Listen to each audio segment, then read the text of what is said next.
आम्हाला आपल्या सहकार्याची नितांत गरज आहे. कृपया आपण चॅनल सबस्क्राईब केल्याने आणि बेल आयकॉन दाबल्याने हे धर्म कार्य अधिक प्रभावीपणे करता येईल. आपणही या पुण्याचे वाटेदार व्हावे ही नम्र विनंती.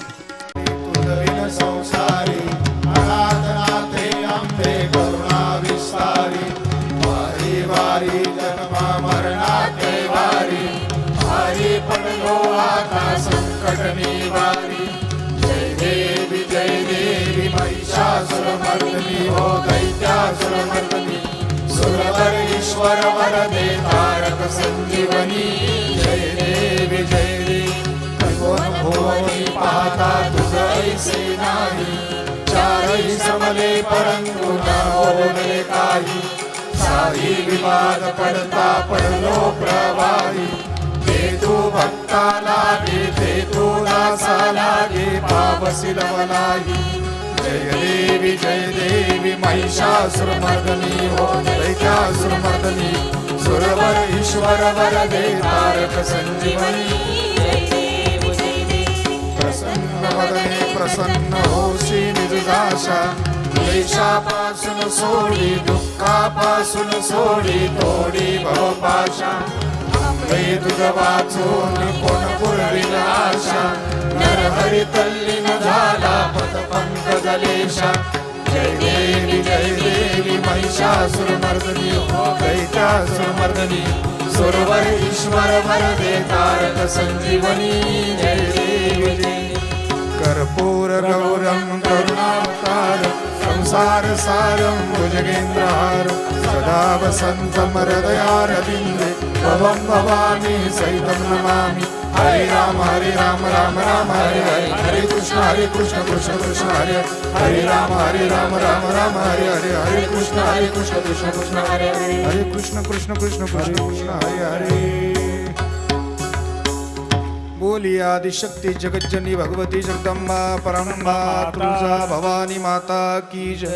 लक्ष्मी माता की जय. मापति महादेव की जय. गोपाल कृष्ण भगवान की जय. जय रामचंद्र भगवान की जय. पवन सुत महादेव की जय. मावली ज्ञानेश्वर महाराज की जय. जगद्गुरु तुकाराम महाराज की. सद्गुरु गंगा गिरिजी महाराज की. सद्गुरु श्री नारायण गिरी महाराज. छत्रपति शिवाजी महाराज की. छत्रपति संभाजी महाराज की. भारत माता की जय. हर हर महादेव. हर हर महादेव. हर हर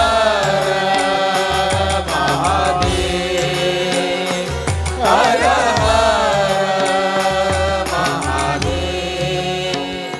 हर हर महादेव.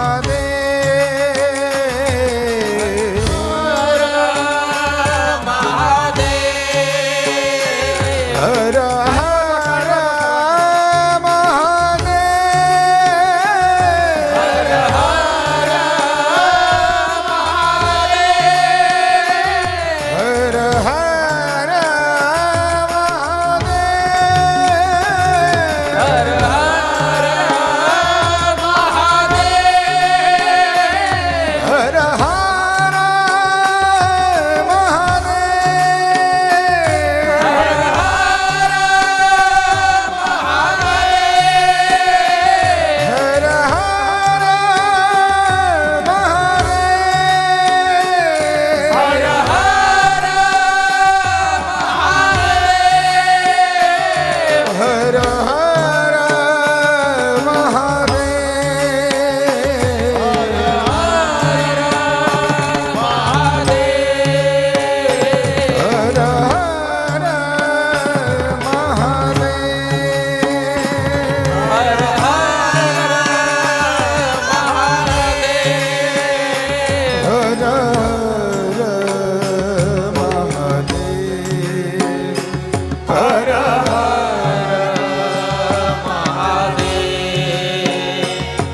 हर महादेव हर महादेव हर महादेव हर महादेव हर महादेव हर महादेव हर महादेव हर महादेव हर हर हर महादेव हर महादेव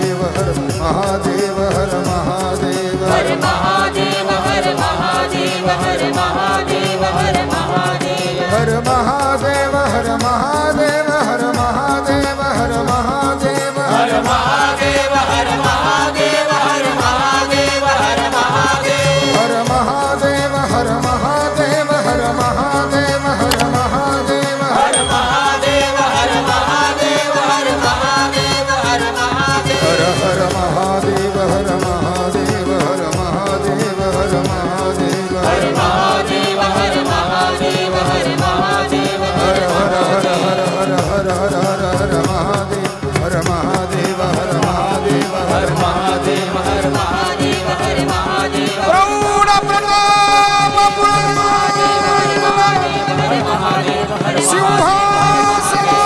सिंहासनाधीश राजा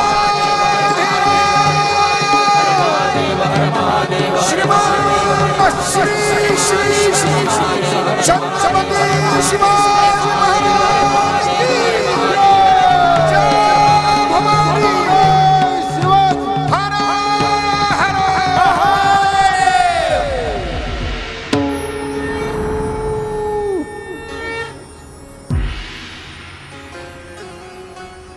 कर्पूर गौरम करुणावतारम संसार सारम भुजगेन्द्रहारम सदा वसन्तं हृदयारविन्दे भवं भवामि सहितं नमामि लोकाभिराममरणरङ्गधीरमराजीवनेत्रं रघुवंशनाथं कारुण्यरूपं करुणाकरन्तं श्रीरामचन्द्रं शरणं प्रपद्ये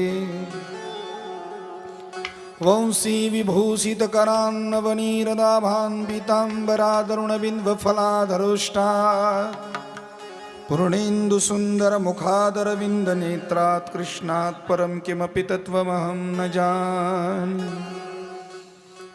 सर्वमङ्गलमाङ्गल्ये शिवे सर्वार्थसाधिके शरण्ये त्र्यम्बके गौरी नारायणी नमोऽस्तुते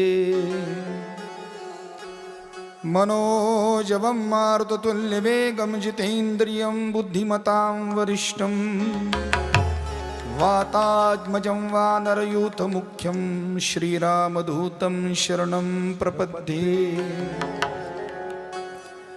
कलावज्ञजीवोद्धरार्थावतारं कलङ्काङ्कतेजोऽधिकामोदिवक्त्रं खलाणीशवादापणोदार्हदक्षं समाधिस्थमूर्तिं भजे ज्ञानदेवं नमो सद्गुरु तुकया ज्ञानदीपा नमो सद्गुरु सच्चिदानन्दरूपा नमो सद्गुरु भक्तकल्याणमूर्ति नमो सद्गुरु भास्करा पूर्णकीर्ति गंगा विशुद्धं नितपादस्पर्शं सरोवेष्टितं चुम्बितं पुण्यस्नानं सराले स्थितं तं समाधिस्थमूर्तिं नमामि गंगागिरियोगिराजम् शुचिः शीलः समुदक्षः स्वप्रतापि जितेन्द्रियं त्वं नारायण गिरिं वन्दे सच्चिदानन्दविग्रहम् हरि ओं ब्रह्मानन्दं परमसुखदं केवलं ज्ञानमूर्तिं ध्वन्वातीतं गगनसदृशं तत्त्वमस्यादिलक्षणम् एकं नित्यं विमलमचलं सर्वधी साक्षिभूतं भावातीतं त्रिगुणरहितं सद्गुरुं तं नमामि गुरुर्ब्रह्मा गुरुर्विष्णु गुरुर्देवो महेश्वरः गुरुः साक्षात् परब्रह्म तस्मै श्रीगुरुवे नमः तस्मै श्रीगुरुवे नमः तस्मै श्रीगुरुवे नमः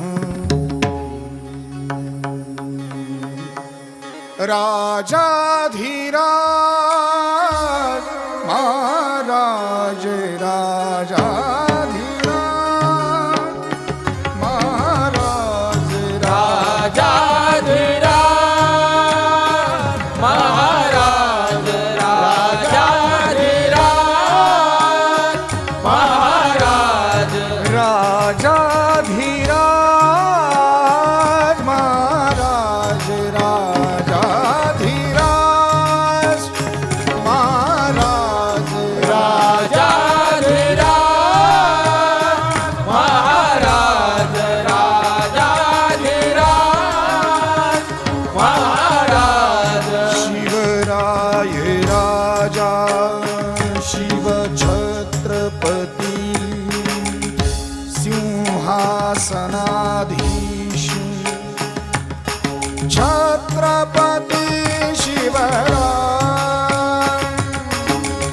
छत्रपती शिवराय राजाधिराज महाराज राजाधिराज महाराज राजाधिराज महाराज राजाधिराज महाराज कर्तव्य दक्ष सिंहासनाधीश दुर्गपती गज अश्वपती दुर्गपती गज अश्वपती भूपती प्रजापती भूपती प्रजापती सुवर्णरत्न श्रीपती सुवर्णरत्न श्रीपती अष्टावधान जागृत अष्टप्रधान वेष्टित अष्टावधान जागृत अष्टप्रधान वेष्टित न्यायालंकारमण्डित शस्त्रशास्त्र पारंगत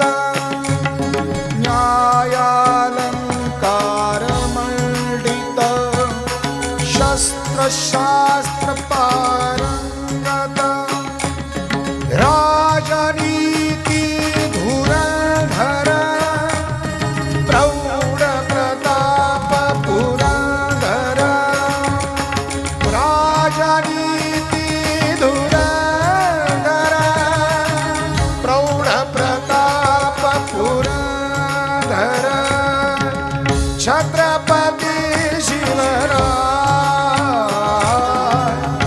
छत्रपती शिवराय राजाधिराज महाराज राजाधिराज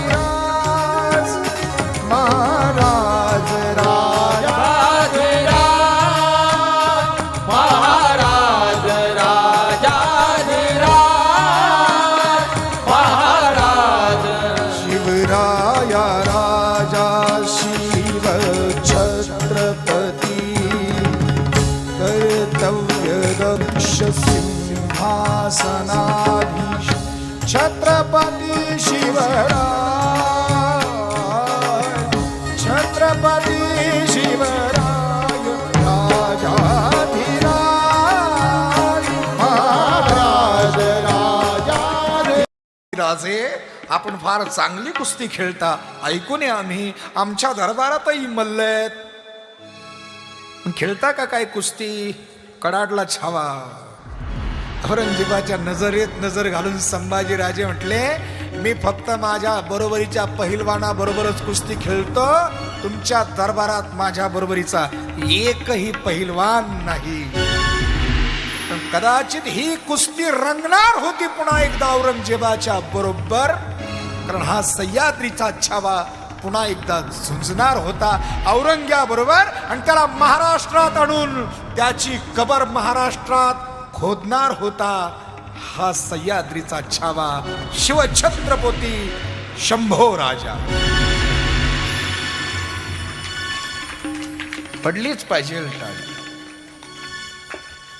खुद्द दस्तूर औरंगजेब कधी स्वतः शिवाजी महाराजांवर सुद्धा चालून आला नाही तो संभाजी राजांवर चालून आला कारण त्यानं पाळण्यात पाय ओळखलेले होते संभाजी नावाचं प्रकरण एवढं अवघड आहे एक वेळेला शिवाजी राजे बरे असे संभाजी राजे होते त्याचं कारण कधी माघार नाही कुठलाही तह नाही 140 लढाया स्वतः लढून जिंकलेला आणि वर्ल्ड ऑफ गिनीज बुकामध्ये नोंद असलेला एकमेव राजा होऊन गेला छत्रपती संभाजी राजा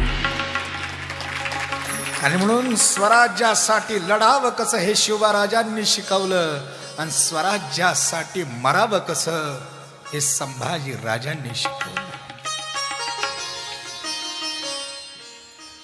बादशहाचा डाव होता उत्तरेत कोणत्या तरी मोहिमेला पाठवून शिवाजी राजांना मारायचं, पण रातन दास बरोबर जाणारे हे रामसिंगच्या लक्षात आलं आणि आपले पिताश्री महाराजा मिर्झा जयसिंग यांना आपण शब्द दिलेला आहे. आणि त्यावेळेला बादशहाच्या कानापर्यंत पोहोचल अशा पद्धतीने रामसिंग यांनी सांगितलं, शिवाजी राजांच्या केसाला धक्का लागत असेल तर त्याच्या अगोदर रामसिंगला मारा आणि मग शिवाजी महाराजांना धक्का लावा. याचा अर्थ मला मारा पहिलं आणि मग शिवाजी राजांच्या केसाला धक्का लावा. औरंगजेब शांत डोक्याने विचार करत होता, रामसिंगला जर धक्का लावला तर मिर्झा राजे दख्खनमध्ये आहेत, सगळे राजपूत खवळून उठतील, एकच गदारोळ माजेल. बादशहानं सांगितलं रामसिंगला म्हणा तुम्हीच जामीन राहा, शिवाजी राजे आमच्या हुकमाशिवाय काहीच करणार नाही म्हणून.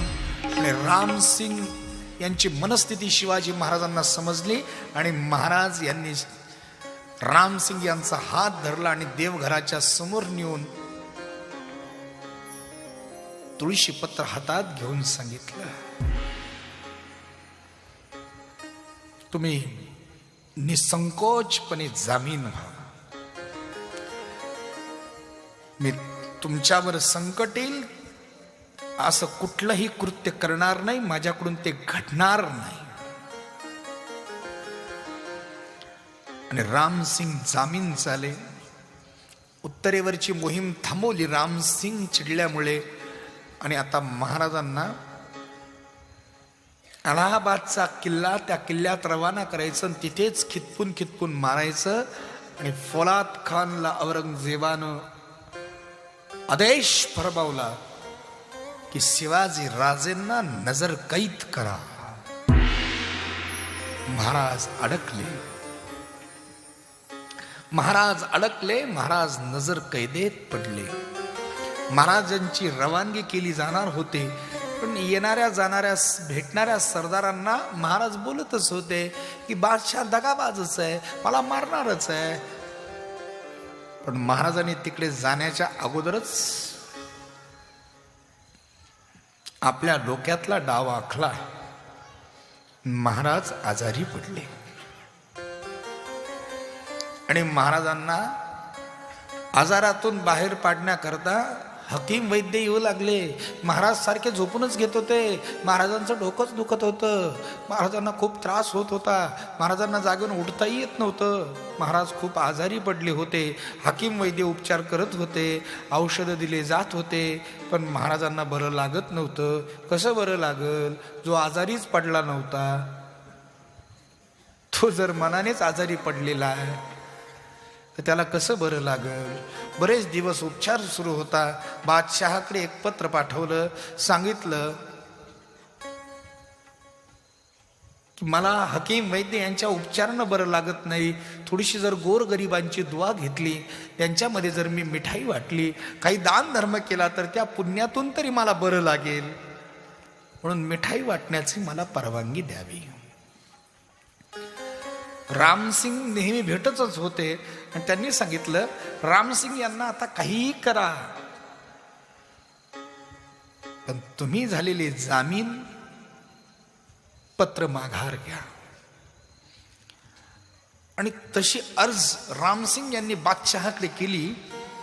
बादशहाने ती मंजूर केली. त्याचं कारण असं आहे की जर आजारीच पडलेलं असेल कुठं जाणार आहे, नजर कैद देते. आता संपूर्ण जबाबदारी होती फौलाद खानाकडे.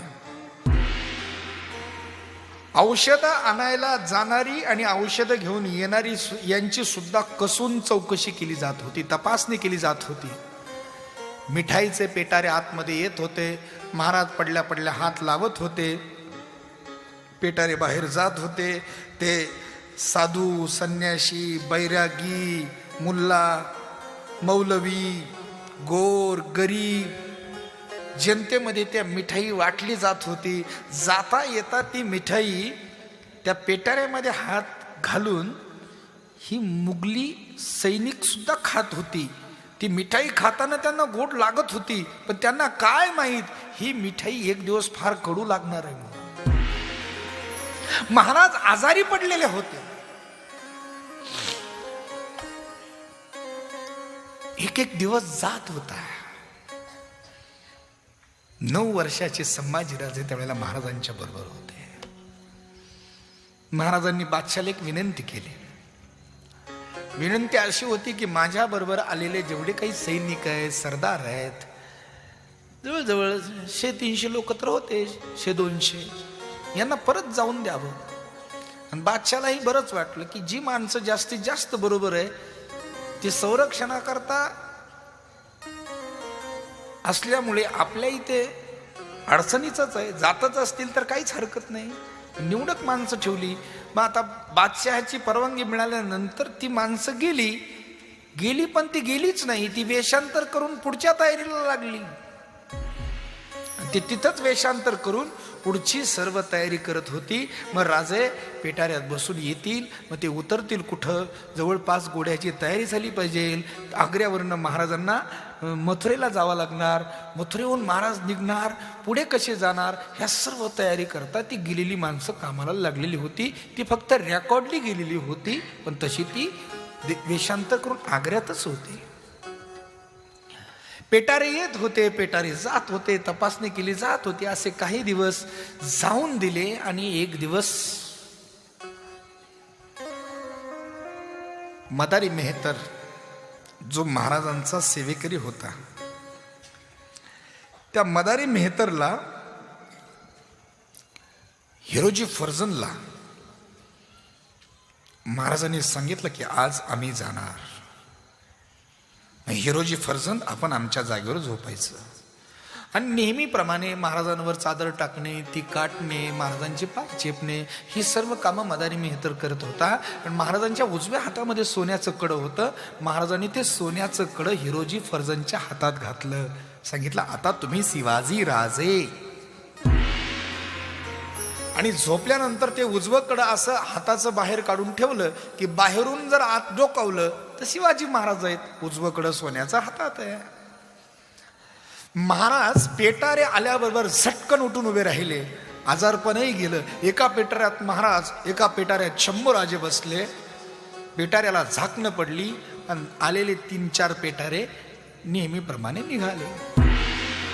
महाराज सर्व शेवटच्या पेटाऱ्यामध्ये होते. पुढचे पेटारे पुढे गेल्याबरोबर फौलाद खान छावणी जाऊन बसला होता. पण अचानक त्याला काय उकळी आली काय माहित, म्हणला ठहर जाओ.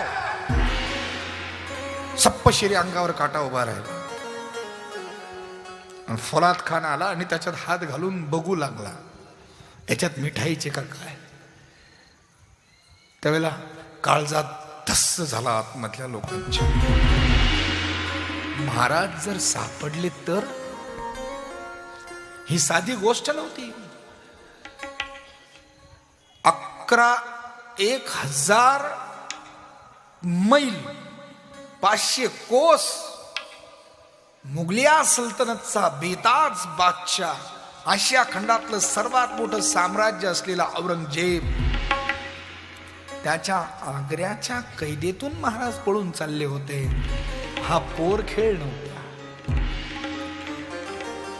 बादशाह औरंगजेबाच्या हातावर तुरी देऊन निसटले, सुटले महाराज. दार उघडलं बयेनं, ती बया होती आई तुळजा भवानी माता. महाराष्ट्रातली सर्व दैवत एकदाच पावली. शिवाचे राजे निसटले, सुटले. आणि महाराज गेले ते मथुरेला. तिथे मोरोपंत पिंगळ्यांचे मेहुणे म्हणजे बायकोचे भाऊ तिथे राहत होते.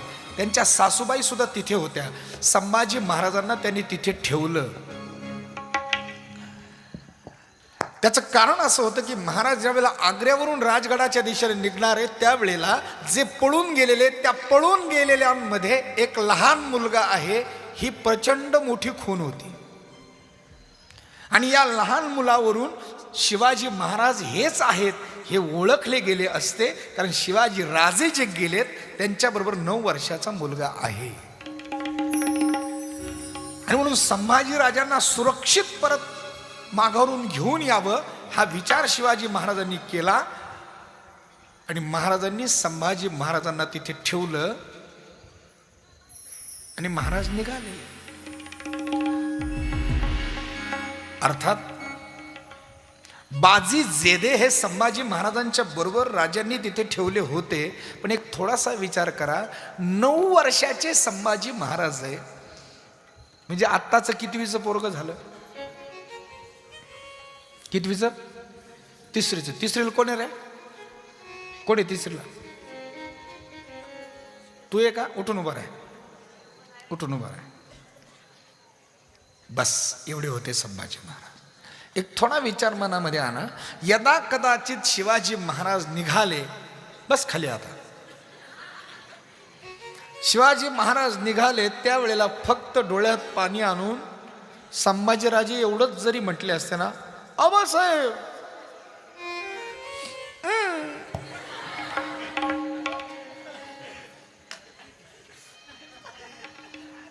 मी नाही राहणार इथं, मी येणार आहे तुमच्या बरोबर, मला नाही राहायचं,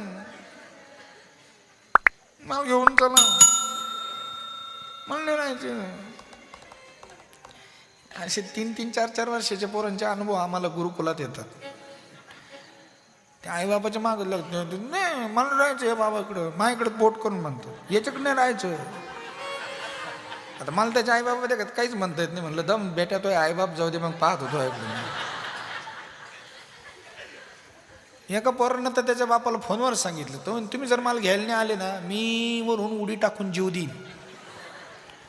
याला इमोशनल ब्लॅकमेलिंग म्हणतो. तो बाप पळतच आला लगेच. पळत येऊन तो बाप म्हटला, महाराज ह्यो मेल्यावर काय करायचं प्रॉपर्टीचं, जातो घेऊन. म्हटलं जा घेऊन, अजून काही दिवसांनी नाही आणि सपरावर होळा भाजला ना, मग माझं नाव नवनाथ महाराज नका ठेवू.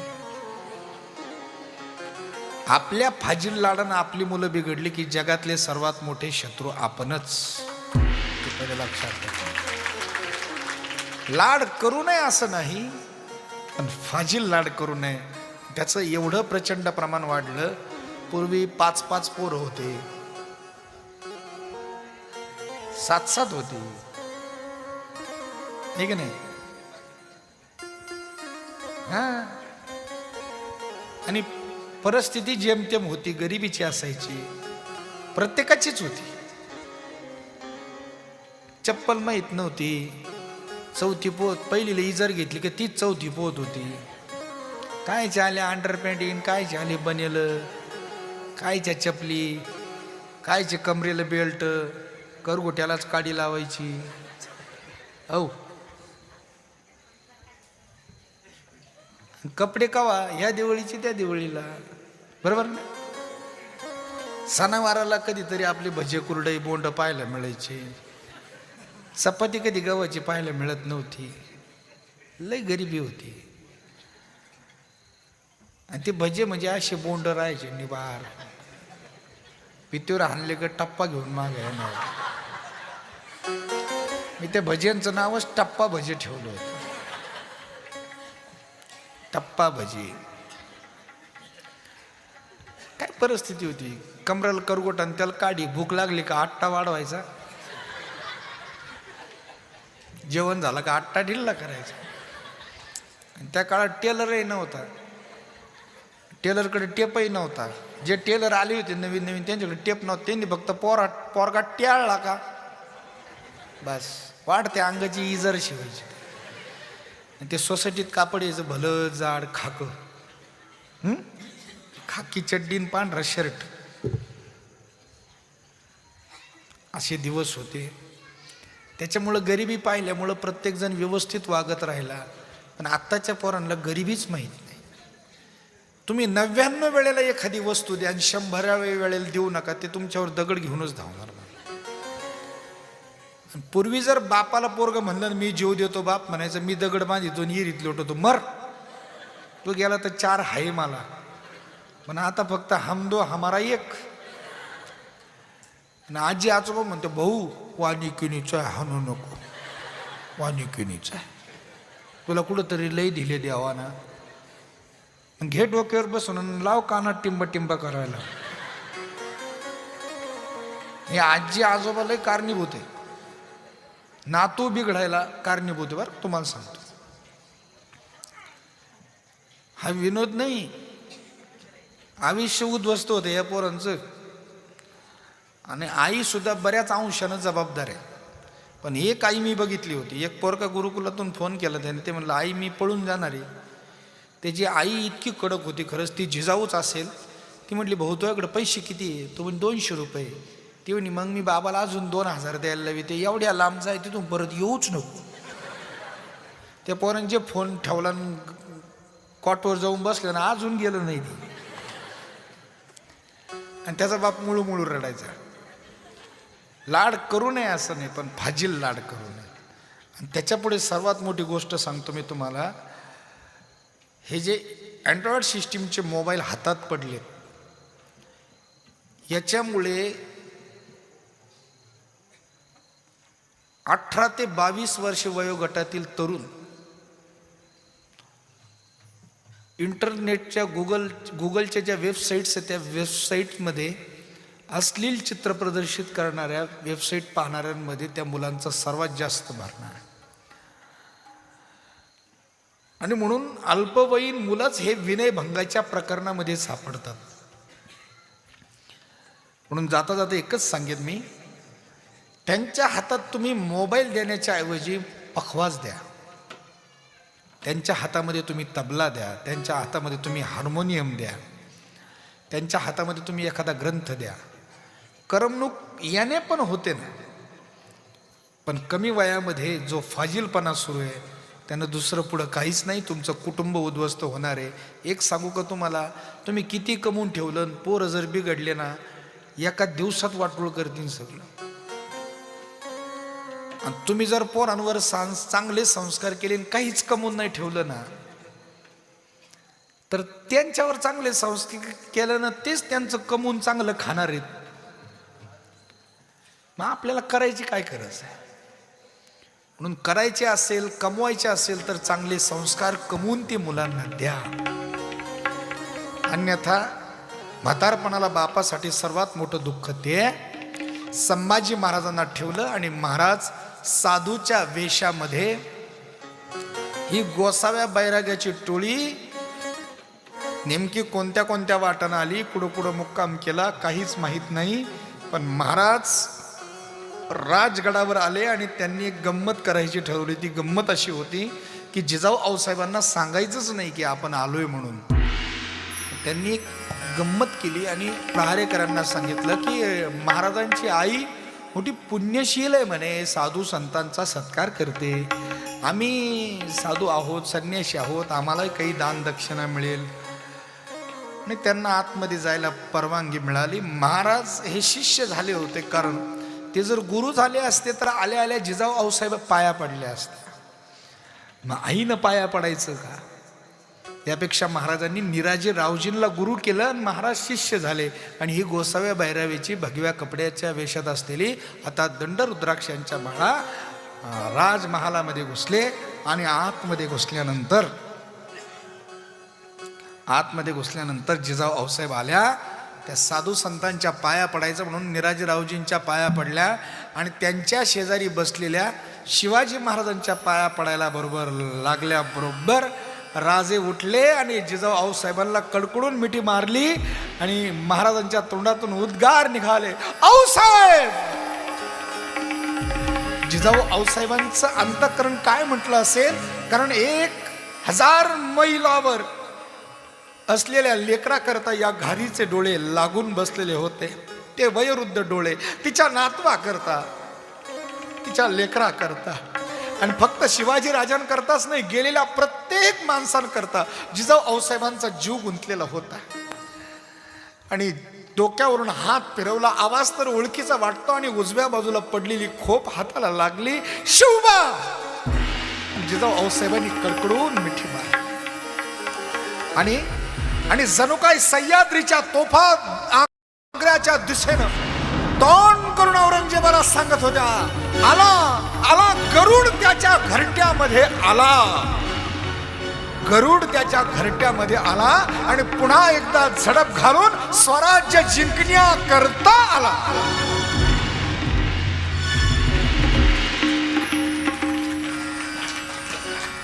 आणि थोड्याच दिवसामध्ये मोरोपंत पिंकळ्यांचे मेहुणे बाजी जेधे संभाजीराजांना घेऊन आले. इकडे एक विलक्षणच प्रकार घडला. तिथं जवळ काही जे महाराजांच्या माणसं होते ते औषध आणायला जातो म्हणून सांगून गेले. जे गेले ते अजून परत नाही आले.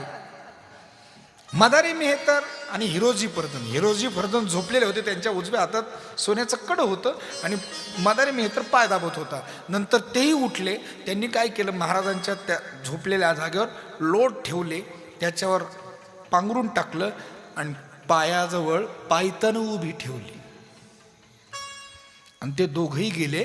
त्यांना अडवलं, म्हटलं तुम्ही कुठं चालले? औषध आणायला. तर ते गेले. म्हटले औषध आणायला ते गेलेत, पण ते गेलेले का नाही आले? त्यांना पाहायला आम्ही चाललो. ते दोघंही सुटले. आता सायंकाळ झालेली होती, पण गेलेले आले नाही आणि आताही काही आवाज नाही. म्हणून आतमध्ये एका जणांना डोकवलं, तर त्याला तिथे कोणीतरी झोपलेलं दिसलं, पण बाकीचं कोणीच दिसत नव्हतं.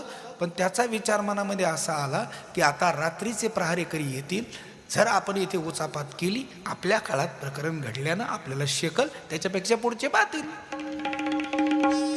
तो निघून गेला. त्याच्या जागेवर दुसरे उभे राहिले. रात्रीच्या प्रहारेकरांच्या सुद्धा लक्षात आलं की कुठलीच हालचाल नाही. पण रात्रीच्यांनी सुद्धा विचार केला, आपल्या ड्युटीत जर हे घडलं, पुन्हा पंचायत उभी राहील. दुसऱ्या दिवशी सकाळी ज्या वेळेला प्रहारीकरी आले, आतमध्ये त्यांनी बघितलं आणि दगा पळत आले. फोलाद खान, शिवाजीराज गायब हो.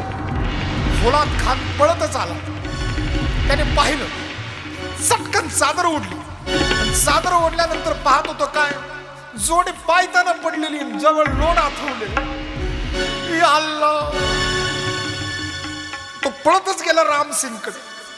रामसिंग, हुजूर जिल्लाई बादशाह को आप ही बताइए कि शिवाजी राजे गायब हो गए. रामसिंग विचारू लागले, कैसे? पता नहीं. कहा? पता नहीं. महाराज अगदी कुलपाच्या चावी लावण्याच्या छिद्रातून निघून गेले. औरंगजेबाकडे ज्या वेळेला गेले, तसा रामसिंगवर आरोप ठेवला यांनी. फौलाद खान म्हणतो की रामसिंगनी मदत केली असे म्हणून शिवाजीराजे पळून गेले. रामसिंग म्हणतात, मी तिथे नाहीच आहे, तुम्ही प्रहार्यालाय, सगळी तपासणी तुम्ही, मला माझ्यावर कसं लोटताय? बादशाहानं सांगितलं, गराडा टाका आग्र्याला. पण तोपर्यंत संभाजी राजांना मथुरेत ठेवून शिवाजी राजे बरेच पुढे निघून गेलेले होते. पण महाराजांचे 2 वकील तिथे अडवले.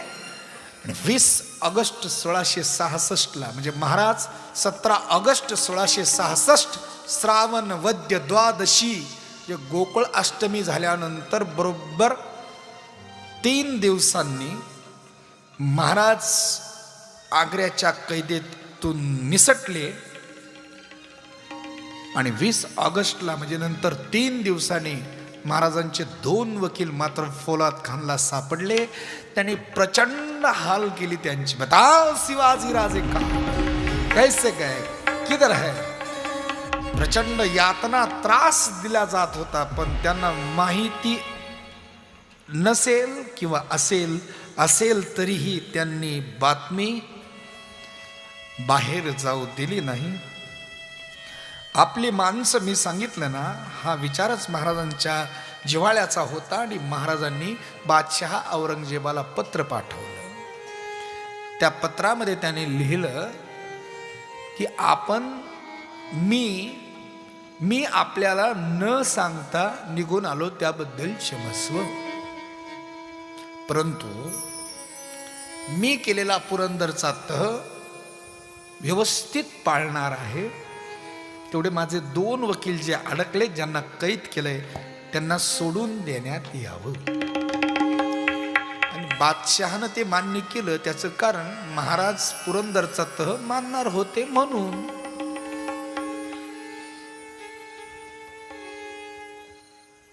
पण असले तह मोडाय करताच केलेले असतात. तो तह मोडेल, पण का मोडला, कसा मोडला, हे ऐकणार आहोत उद्या. आजची कथा या ठिकाणी पूर्णविराम घेते. नानांच्या बद्दल सुनलताईंनी सुंदर गीत तयार केलेलं आहे, ते आपण ऐकणार आहोत.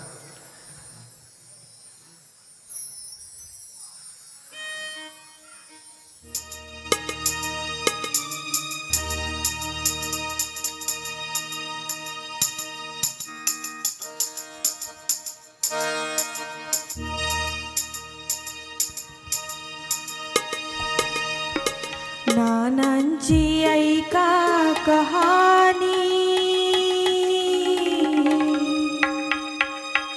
नानांची ऐका कहाणी, दुःखी भक्तांच्या घाला हो कानी.